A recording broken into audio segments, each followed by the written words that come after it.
Côte d'Ivoire, Abidjan Cocody, le mercredi 4 octobre 2023, s'est tenue une conférence de presse de lancement de la solution numérique Lamifi, une application de Yodan, une plateforme de téléconsultation en santé mentale. La première chose sur laquelle je voulais insister, c'est la problématique qui nous a amené à penser à faire Lamifi.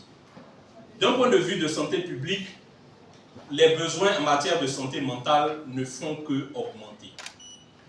Et aujourd'hui, on le constate, même si avant on ne voulait pas véritablement le faire, on le constate aujourd'hui dans beaucoup de nos services spécialisés, il y a des psychologues qui sont présents pour accompagner justement autant les parents de malades que les malades eux-mêmes dans le cadre de leur gestion.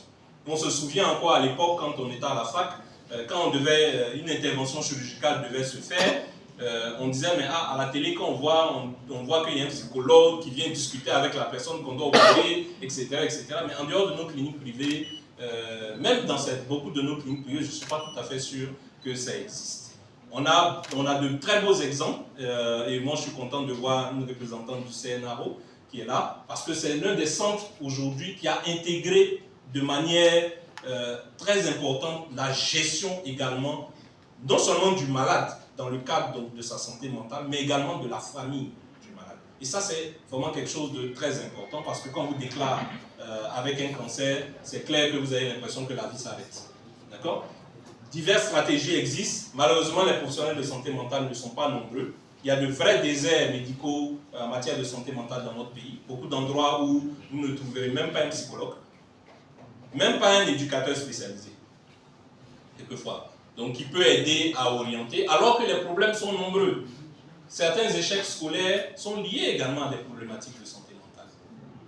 Sans compter, pour juste rigoler un peu, le nombre de gourmets qui peuvent, que les gens peuvent vivre dans la vie. Okay? Donc, et il faut ajouter à ça un autre aspect important, c'est celui de la stigmatisation. Quand une personne va voir un psychiatre ou un psychologue, et que d'autres autour le savent, elle est automatiquement stigmatisée. Dans le langage populaire, quand vous dites que vous avez un problème de santé mentale, on vous dit que vous êtes un fou. Ce qui veut dire que beaucoup de gens ne comprennent pas. Et si on veut justement dire cela, on va dire que nous sommes tous fous, nous sommes dans cette salle. Parce que je suis sûr que chacun de nous a au moins une problématique qu'il a dû traverser à un moment donné, qui a abouti justement à de vrais problèmes en matière de santé mentale. Ça peut être le stress au travail, ça peut être un enfant qui était malade, etc. etc. Okay. Les usagers ont besoin également de se faire prendre en charge parce qu'ils deviennent de plus en plus nombreux. Quand vous regardez, je prenais l'exemple de l'augmentation du carburant, mais il y a aussi tout ce qui est perturbation en lien avec les crises sanitaires, avec les crises politiques. On a traversé des crises dans notre pays, mais est-ce qu'on a checké si tout le monde en est sorti avec, on va dire, indemne? Je ne pense pas que ce soit le cas. Okay. Le coût, aujourd'hui, la santé mentale n'est pas remboursée. Vous avez un problème de santé mentale, vous allez à l'hôpital, vous allez voir un professionnel, un spécialiste, ce n'est pas remboursé. Ce qui fait que beaucoup de personnes coupent justement leur prise en charge, n'arrivent pas à se faire accompagner par des spécialistes, par des professionnels. Et puis, bien entendu, la dernière donne que je pense est très importante aussi, c'est celle de la compréhension, la sensibilisation, l'éducation autour de la santé mentale. Comme je le disais tantôt, la santé mentale c'est beaucoup plus large, et donc comme c'est large, beaucoup de choses arrivent, mais on ne sait pas que ce sont des problématiques qui peuvent être gérées dans le cadre donc, de la santé mentale. On a pensé à des solutions, et dans le cadre de ces solutions-là, on a pensé qu'il était important de combler les gaps. Et dans combler les gaps, c'est d'avoir une solution de coût pour apaiser et orienter les patients. Parce que quelquefois, c'est juste une écoute dont la personne a besoin pour que son problème s'arrête, plutôt que d'aller vers une situation beaucoup plus grave lorsqu'on n'est pas dans une maladie mentale en tant que telle. De rendre accessible également les professionnels de la santé mentale, Aujourd'hui, ils sont concentrés entre Abidjan, il y en a quelques-uns à Yamoussoukro, à Bouaké, mais globalement, quand vous faites le tour de la Côte d'Ivoire, à part ces 3 pôles-là, il n'y en a pas des masses. Et donc, beaucoup de malades sont obligés de venir vers ces villes-là pour se faire prendre en charge. Et on sait ce que ça coûte quand il faut ajouter le transport, l'hôtellerie, etc. pour la gestion donc, de ces personnes-là. Et donc ça, on parle donc justement de réduire les coûts de prise en charge. Le deuxième élément, c'est d'être accessible. Donc les professionnels étant regroupés dans un endroit, vous ne pouvez pas les envoyer dans d'autres villes parce que beaucoup d'entre eux ne sont même pas fonctionnaires. Je sais qu'il y a un programme actuellement que le ministère de la Santé est en train d'essayer de mettre en place pour recruter un peu plus de psychologues, mais c'est quelque chose qui reste encore un projet.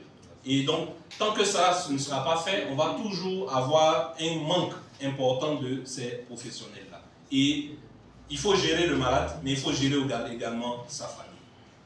Dans la réforme hospitalière, je sais que c'est un pan qui a été mis en place où les hôpitaux doivent pouvoir mettre en place un système pour gérer également les familles des malades.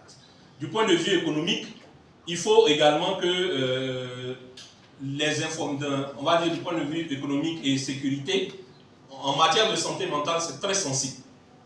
Très très sensible. Aujourd'hui, je sais que dans certains pays, si on sait que vous avez fait un séjour ou bien vous avez été consulté plusieurs fois par un professionnel de santé mentale, vous ne pouvez même pas vous présenter à des élections. Donc pour vous dire que c'est vraiment quelque chose d'assez sensible. Et donc il faut une bonne sécurité en termes donc, de données. Il faut réduire également les coûts pour les malades et leur permettre donc de pouvoir se soigner en attendant que nos assureurs ou que nos mutuelles décident par exemple d'accompagner la prise en charge. Et ça doit être accessible à tous les usagers. C'est dans cet esprit-là que l'AMFI est né. Mais l'AMFI, ça veut dire quoi? Je sais que beaucoup entendent le nom l'AMFI se demandent ce que ça veut dire. En fait, l'AMFI veut dire, c'est une expression du patrimoine tagonan. Je suis tagonan, fier de l'être. Okay? Et qui veut dire apaise qu'on a. C'est ça le sens de l'AMFI. Donc, qui vient pour aider à apaiser l'âme, à apaiser les souffrances des personnes. C'est ce choix-là que nous avons fait et nous pensons que l'AMFI, c'est vraiment à propos par rapport à la santé mentale. L'AMFI, c'est particulier, c'est que vous avez tous reçu un petit document, vous pouvez scanner et avoir tombé directement donc, sur l'application web. Mais en réalité, l'AMFI, c'est au-delà d'être la première solution de téléconsultation en matière de santé mentale en Afrique subsaharienne, parce qu'on a checké, il n'y en a pas d'autres. C'est une solution combinée en fait.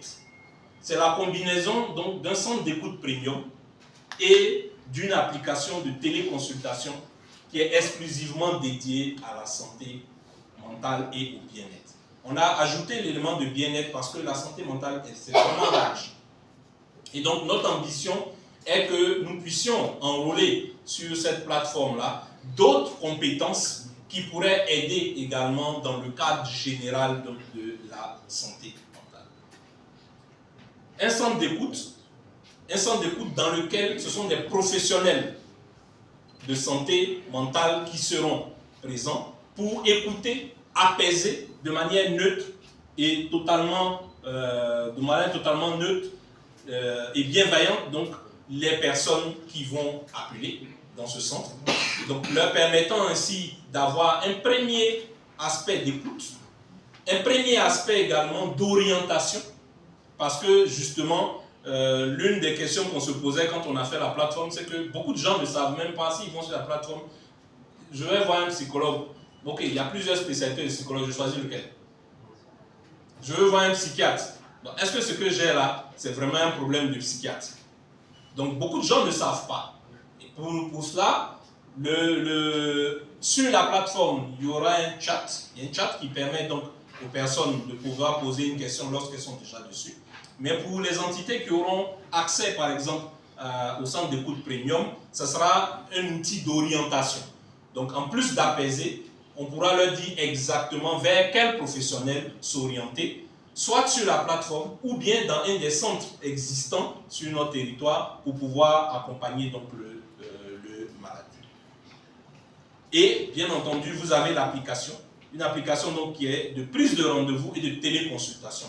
Parce que tout le monde n'a pas forcément envie de se faire consulter en téléconsultation, mais au moins, ils peuvent identifier un professionnel à partir donc de son nom, de son profil, etc., de la spécialité, et prendre rendez-vous avec cette personne et aller la rencontrer pour échanger avec elle. Ça, c'est déjà un élément également important. Et puis, sur la plateforme également, on aura à organiser, donc, envoyer des petits messages d'éducation, de sensibilisation, d'information sur les problématiques de santé mentale pour que les gens comprennent. Aujourd'hui, nous sommes dans la salle, mais à part les professionnels de santé, si je vous pose la question, c'est quoi l'autisme?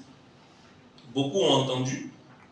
On a même eu une jeune dame qu'on a classée d'autiste dans le concours Miss Côte d'Ivoire, qui n'en était pas. Vous voyez? Donc, pour dire qu'il y a un vrai besoin de comprendre ce que c'est, parce que quand on n'a pas compris ce que c'est là qu'on pense que les gens qui vont vers un professionnel de santé mentale sont fous. Alors que c'est un pan essentiel de la santé. Il y a des avantages, comme je le disais. Avec la plateforme, l'idée qu'on a eue, c'est qu'on a travaillé de manière à ce que cette plateforme-là permette de réduire également les coûts. Et donc, à partir donc, de cette plateforme, les coûts qui sont actuellement pratiqués en matière de gestion de patients en santé mentale vont être réduits de presque 60%, ce qui est non négligeable. Il y aura donc une disponibilité dans le lieu de vie. Votre consultation, vous pourrez la faire sur votre canapé. Si vous n'avez pas envie que quelqu'un sache de quoi il s'agit, vous pourrez la faire de votre chambre, si vous voulez. Échanger donc avec votre professionnel, discuter avec lui.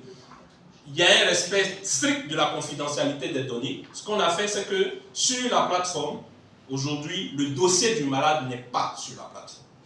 Ça, c'est un élément sur lequel on a discuté entre nous pendant qu'on faisait le travail. On s'est posé la question, on s'est dit, la meilleure sécurité, c'est que le dossier du malade ne soit pas sur la plateforme. Il a un profil, son profil est là, il rentre en contact à travers son profil avec le professionnel, mais les informations qui sont échangées entre lui et le professionnel restent dans le dossier du professionnel de santé, dans le cabinet du professionnel de santé, pour justement aider à garantir la sécurité des données.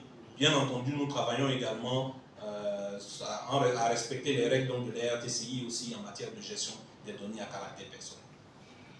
Et puis, bien entendu, retour rapide à la santé. Donc voilà l'AMFI, ce que l'AMFI va apporter à la communauté aujourd'hui, on va dire à la population, mais également aux acteurs de la santé mentale pour permettre d'accompagner les personnes qui sont dans le besoin, et Dieu seul sait combien elles sont nombreuses et qui ont juste besoin de parler à un professionnel, pas sur Facebook, au moins, déjà, parler à un professionnel pour pouvoir résoudre leurs problématiques. Donc je m'arrête.